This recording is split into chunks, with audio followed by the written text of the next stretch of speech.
오늘은 교회력으로 성령 강림절로 지킵니다. 예수님이 사망 권세 이기시고 부활하신 후에 40일째에 하늘로 승천하시면서 약속하신 성령을 기다리라고 명하셨습니다. 그래서 제자들은 마가의 다락방에서 약속하신 성령을 기다리며 뜨겁게 기도하는 중에 마침내 오순절에 약속하신 성령을 받게 됩니다. 초대교회는 이렇게 오순절 마가의 다락방에 성령이 임함으로 시작이 되었습니다. 성령이 오시자 제자들은 예수 그리스도의 십자가의 죽음과 또 부활의 의미를 진정으로 깨닫게 되면서 그 십자가의 죽음과 부활을 증거하지 않을 수가 없었습니다. 그래서 사도들이 사람들을 모아놓고 이제 예수 그리스도의 십자가의 복음을 증거하게 되었습니다. 그러자 무슨 일이 일어나냐면요, 사람들이 가슴을 치면서 형제들아 우리가 어찌할꼬, 형제들아 우리가 어찌할꼬 이렇게 한탄하게 이르렀습니다. 사람들이 복음을 받아들이고 나서 보인 반응은 뭐였냐면요, 내가 어떻게 해야 구원을 받을 수 있습니까? 그렇게 한탄하는 것이었습니다. 나도 구원받고 싶습니다. 그러자 베드로가 구원에 이르는 길을 우리에게 가르쳐 줍니다. 사도행전 2장 38절입니다. 너희가 회개하여 각각 예수 그리스도의 이름으로 세례를 받고 죄 사함을 받으라. 그리하면 성령의 선물을 받으리니. 아멘. 성경에서 하나님의 복을 받는 일정한 법칙이 있다고 했어요. 그리하면 이루리라는 법칙입니다. 어떻게 하면 성령의 선물을 받을 수 있습니까? 따라해 보겠습니다. 회개하면 성령을 받습니다. 할렐루야. 우리가 성령의 충만함을 받으려면 우리의 죄를 가지고는 성령을 받을 수가 없어요. 그래서 예배 시작 최소한 15분 전에 나와서요, 여러분들 한 주간의 삶을 돌아보며 철저히 죄를 회개하는 시간을 가져야 됩니다. 그리고 우리가 찬양으로 우리의 마음의 그릇을 거룩하게 달구면 우리의 마음속에 성령이 충만하게 임하여서 그 성령 충만한 마음으로 예배를 드릴 때 예배 순서마다 하나님이 주신 은혜를 경험할 수 있고요, 한 말씀도 놓치지 않고 은혜를 체험할 수가 있습니다. 주일날 주신 그 말씀을 가지고 성령 충만함으로 한 주간도 승리하는 삶을 살아갈 수가 있어요. 2000년 전 오순절 마가의 다락방에 임한 성령이 덕성교회와 우리의 가정과 삶 속에 충만하게 임하시기를 주님의 이름으로 축원합니다. 아멘.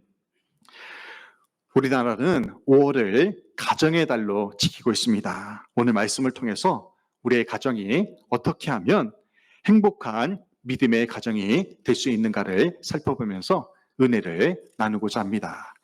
미국의 한 조사에 의하면 미국 텔레비전 프로그램 전체에서 무려 80% 이상이 폭력물임을 발견하게 됩니다.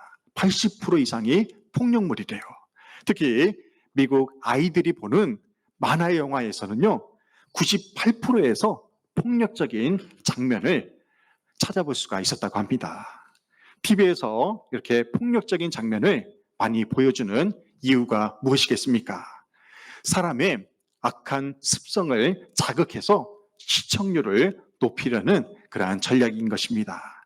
TV뿐만 아니라 요즘 아이들이 즐겨하는 게임 중에도 잔혹하고 폭력적인 내용들이 많이 있습니다.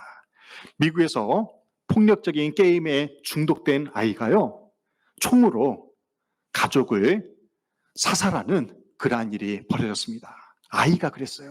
우리나라에서도 마찬가지입니다. 게임을 하지 말라고 말리는 엄마를요, 둔기로 내려치는 그러한 일이 벌어진 것입니다. 인간의 뇌는 학습한 것을 자연스럽게 반응하게 되어 있습니다. 그래서 눈에 보여지는 것을 따라하게 되어 있다는 것입니다. 이것을 가리켜서 거울 효과, 미러링 효과라고 말을 합니다. 보는 대로 따라하게 되어 있어요. 폭력적인 게임을 즐겨하면 이것이 현실이 아니더라도 몸에 호르몬 분비가 일어나서 폭력적 언행을 일삼게 된다는 것입니다. 그러므로 우리는 나 자신은 물론 우리의 자녀들에게 나쁜 것을 절대로 보여주지 말아야 됩니다.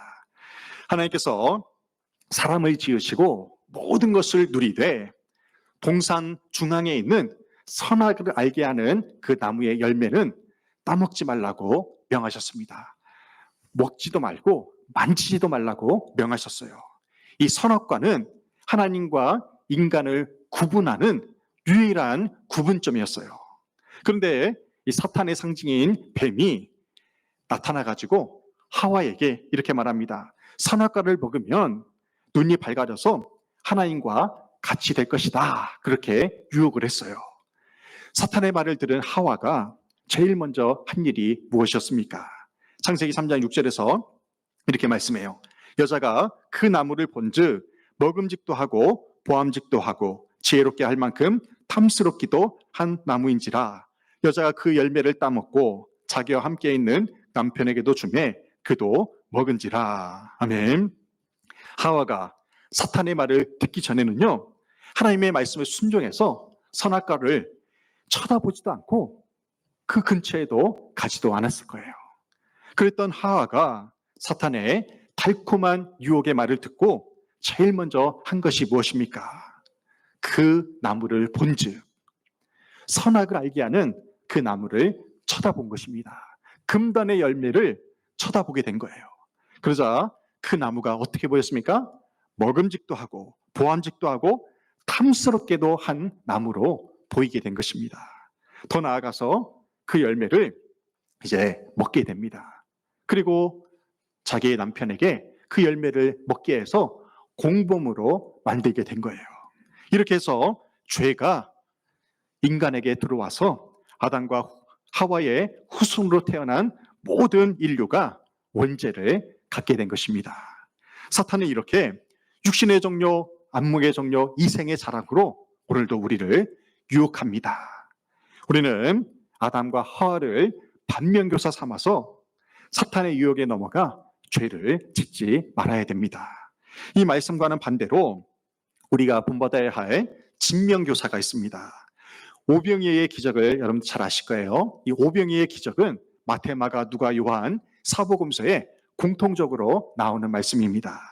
예수께서 산에서 수많은 사람들에게 복음의 말씀을 증거하셨습니다. 날이 저물어 가요. 이제 저녁이 돼서 저녁 먹을 때가 되자 예수님이 그 사람들을 불쌍히 여기셔서 제자들에게 이렇게 말씀하십니다. 이 많은 사람들을 우리가 어떻게 먹일 수 있겠느냐? 제자들에게 이 많은 사람들을 어떻게 먹일 수 있겠느냐고 그렇게 질문을 하신 거예요.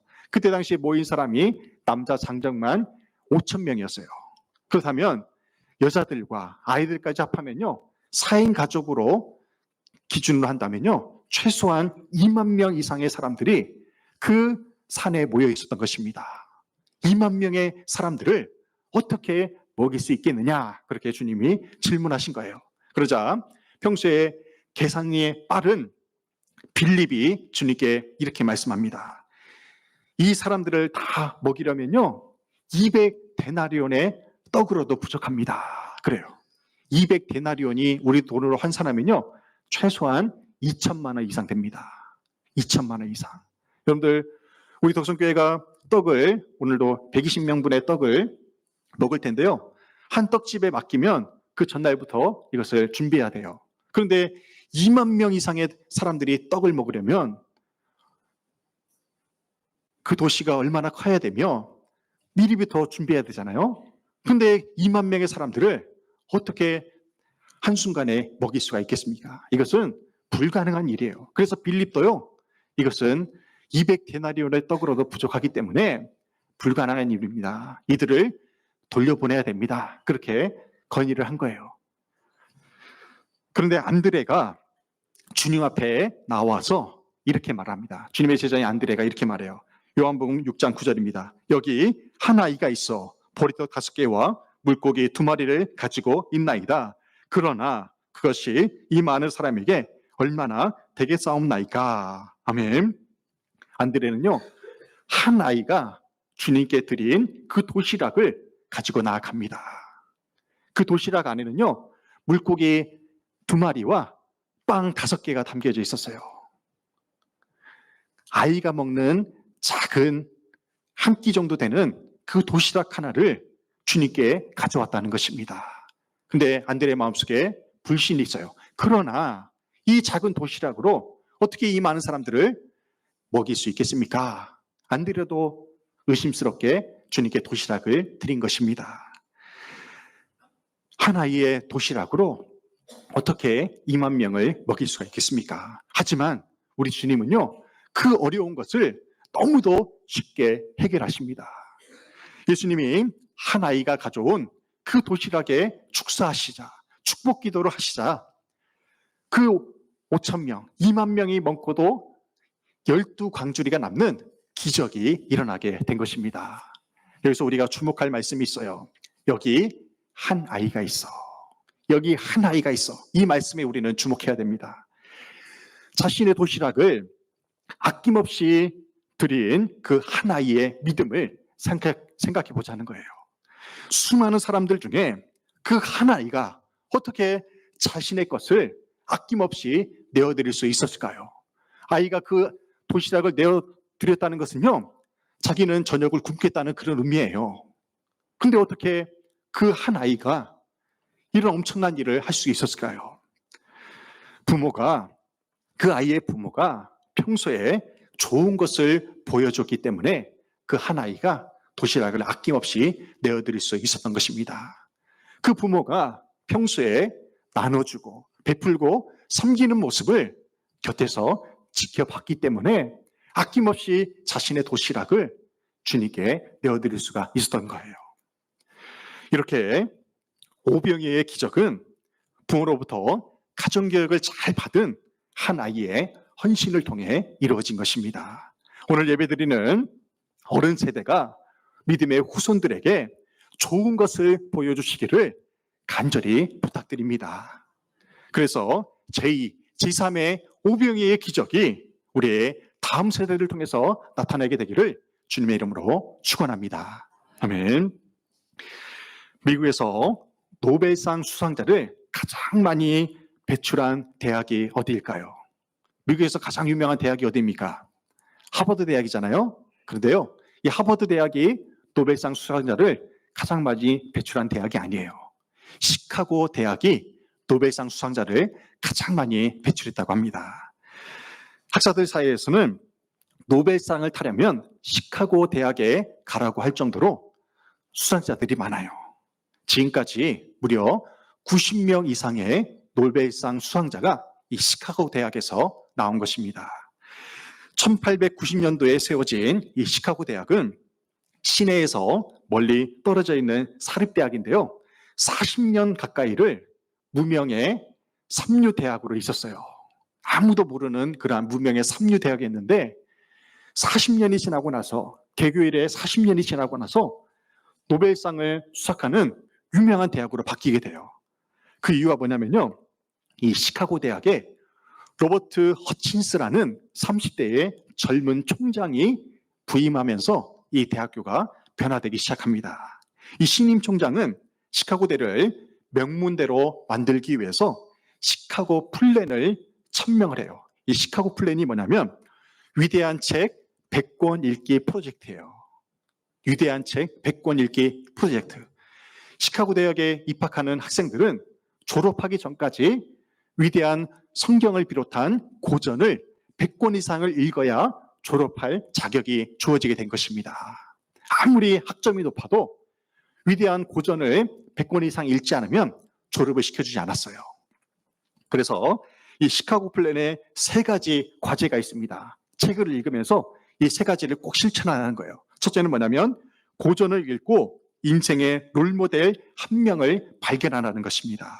두 번째는 책을 읽고 영원 불변의 가치를 발견하고, 세 번째는 나만의 꿈과 비전 그리고 사명을 반드시 설계하라는 것입니다.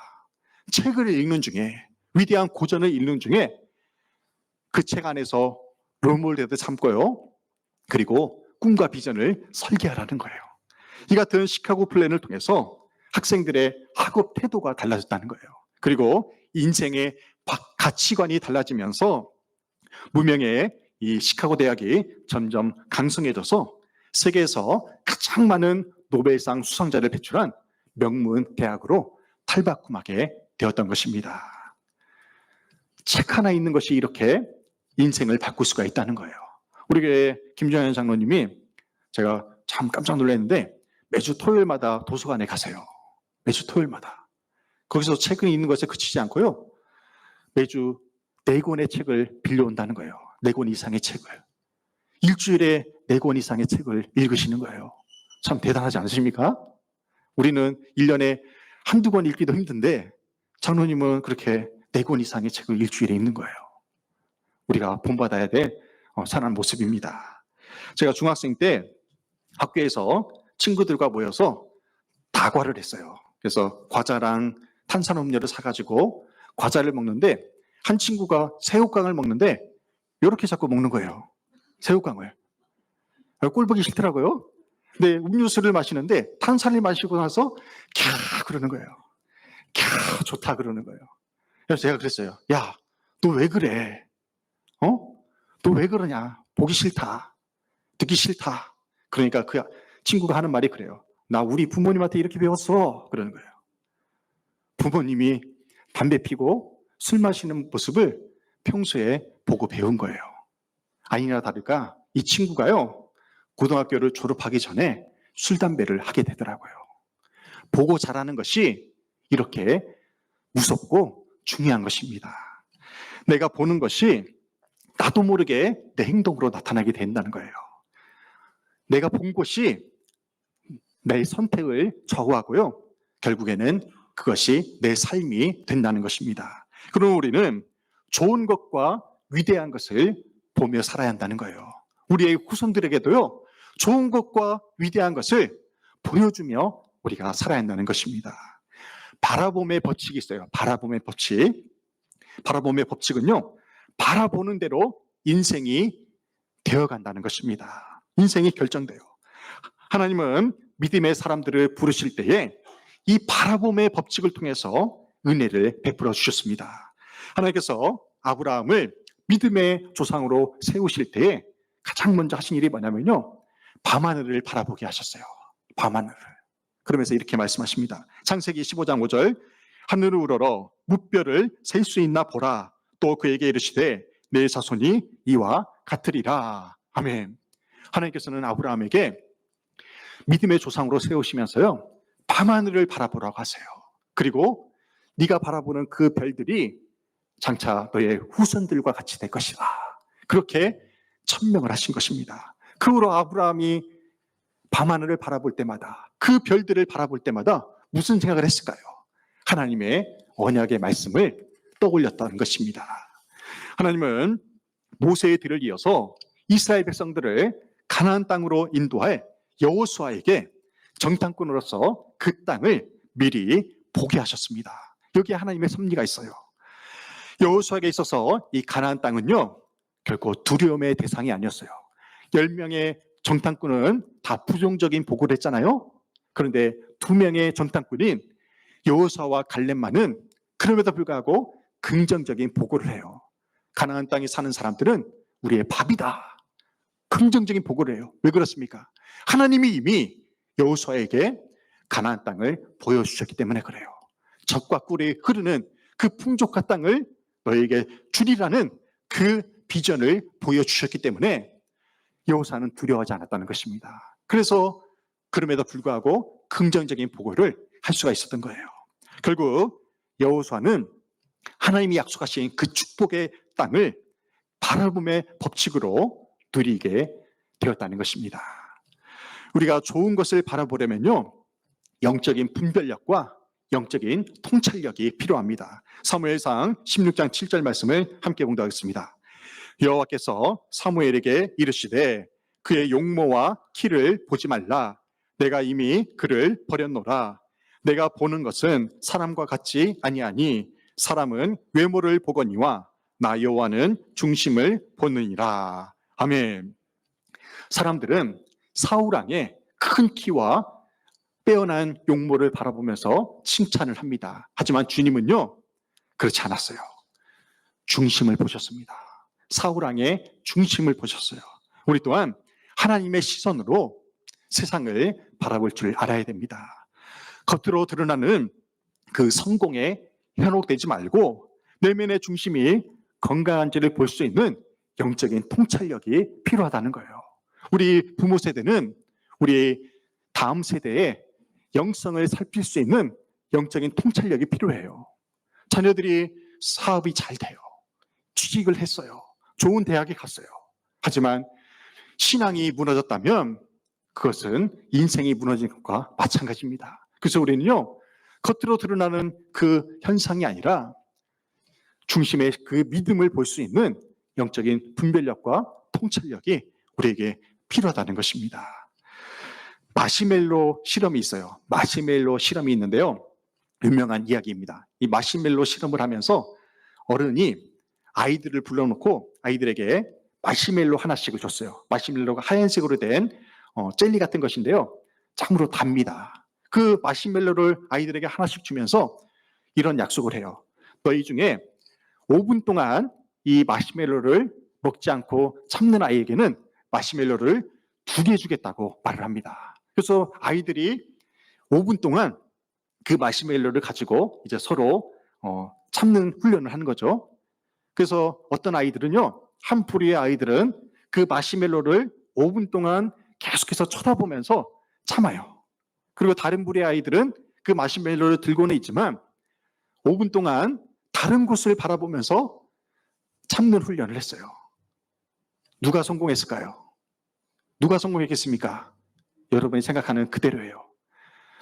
5분 동안 마시멜로를 쳐다본 아이들은요, 참지 못해서 그 침샘을 참지 못해가지고 먹어버렸어요. 하지만 마시멜로를 들고 있지만 쳐다보지 않은 아이들은요, 참고 끝까지 견딜 수가 있었다는 것입니다. 이것이 주는 교훈이 무엇입니까? 우리가 바라보는 것에 마음이 가게 되어 있고 바라보는 것에 통해서 우리가 행동하게 되어 있다는 것입니다. 세상에서 가장 큰 떡이 무엇일까요? 세상에서 가장 큰 떡. 우리 덕성교회에서 주는 떡입니까? 세상에서 가장 큰 떡은요, 남의 떡이래요. 남의 떡이 커 보인다고 하잖아요. 그래서 하나님이 우리에게 허락하셔 주신 신령한 하늘의 복이 있는데 우리가 그 신령한 하늘의 복을 누리지 못하는 이유는 뭐냐면요, 가장 가까이 있는 내 복을 보지 않고 다른 사람의 복을 보며 비교하기 때문에 그 복을 누리지 못하는 거예요. 하나님이 내게 허락하시지 않은 남의 떡은 너무나 커 보이기 때문에 우리가 좌절하고 절망하는 것입니다. 하나님이 우리에게 허락하신 진짜 생명의 떡, 진짜 하늘의 신령한 복은 바로 예수 그리스도이십니다. 여러분들 예수 그리스도를 바라보시기 바랍니다. 그럴 때에 하나님이 주시는 신령한 복을 우리가 온전히 누리며 살아갈 수가 있어요. 저는 가끔 제 어린 시절, 중학생 때, 고등학생 때, 청년 때 예수 믿었던 그 시절을 떠올립니다. 그래서 지금 우리 아이들, 청소년들과 청년들 아이들의 신앙을 돌아봐요. 라떼 신앙이 있어서 그래, 라떼 신앙. 어렸을 때 나는 이렇게 신앙생활 했는데, 여러분들 어렸을 때 어떻게 신앙생활 했습니까? 청소년 때, 청년 시기에 교회에서 지냈잖아요. 어른들이 공사를 하면 함께 공사를 하고 그랬잖아요. 어른들이 새벽기도 나오면 함께 새벽기도 드리고 그랬잖아요. 근데 오늘날 우리의 청소년들과 청년들은 왜 그런 믿음을 갖지 못할까? 그런 생각을 요즘 많이 하게 됩니다. 얼마 전에 제가 덕성교회 홈페이지를 돌아보면서 사진첩을 보게 되었어요. 우리 홈페이지가 만들어진 지 6년이 넘었어요. 그때부터 제가 오면서부터 홈페이지를 만들어서 6년 전의 모습들을 한번 돌아봤어요. 그 사진 중에 제가 감동적인 사진 하나 봤습니다. 함께 보시죠. 교회 놀이터 부지를 어른들과 함께 아이들과 함께 정리한 후에 저기에서 축구를 했어요. 축구를 했어요. 우리 운동 싫어하는 우리 김종현 장로님도 저 뒤에 서 계시잖아요. 얼마나 아름다운 모습입니까? 어른 세대와 다음 세대가 함께 어우러질 때 신앙이 바르게 성장할 수 있다는 거예요. 근데 요즘 아이들이 어떠냐면요, 예배 끝나면 바로 다 나가버려요. 예배 끝나면 다 운동장 가서 놀고 PC방 가고 자기 할 일 해요. 이러면 신앙이 제대로 성장할 수가 없다는 것입니다. 우리 어른 세대와 그래서 자녀 세대들이 함께 어울릴 수 있는, 함께 일도 하고 함께 찬양도 하고 함께 기도하고 함께 어울릴 수 있는 그러한 일들을 우리가 더 많이 감당해야 하겠습니다. 감사한 일이 있어요. 우리 교회 이지혜 성도님이 계시는데요. 3남매를 키우고 있어요.